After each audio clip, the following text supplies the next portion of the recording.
Ganun lang yun. Thank you, amigo, sa pag-simplify kasi nga talagang nagbuni yung ating bansa, 'di ba, for that. Kasi syempre World Bank po 'yan. Correct. Pero amigo, kaya ko siya tinanong kasi napakalaki at lawak no naging impact ng magandang balita.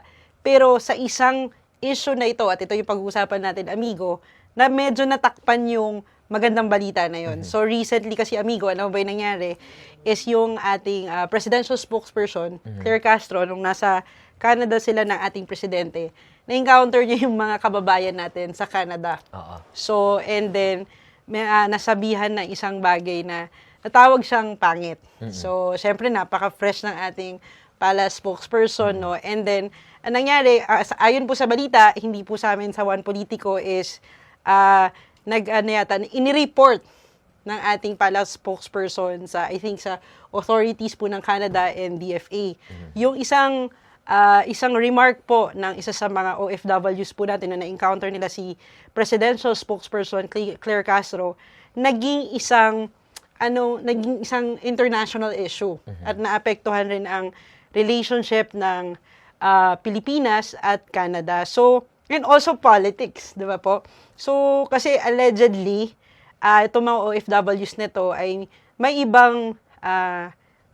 iba silang gustong leader or may pinaglalaban sila, amigo. So, gusto kitang tanungin, anong pananaw mo dito? Unang-una sa lahat, Omni, no? Yung nangyari sa Canada, yung nangyaring insidente involving our presidential spokesperson, si Yusek Claire Castro, at ating mga OFW na nagpoprotesta habang bumibisita ang ating presidente, si President Ferdinand Marcos sa Canada. Isa itong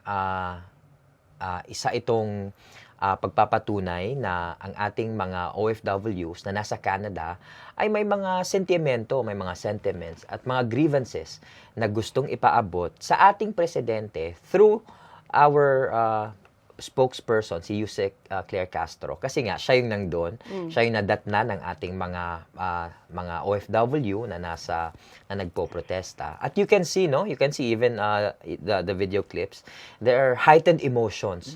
So yung mga OFWs natin na nagpo-protesta nung panahong ngayon, makikita mo talaga na yung kanilang emosyon ay are very frayed and high in emotions. Yes. Kaya siguro din na nakapagsalita sila ng hindi rin kaaya-aya para kay palace spokesperson.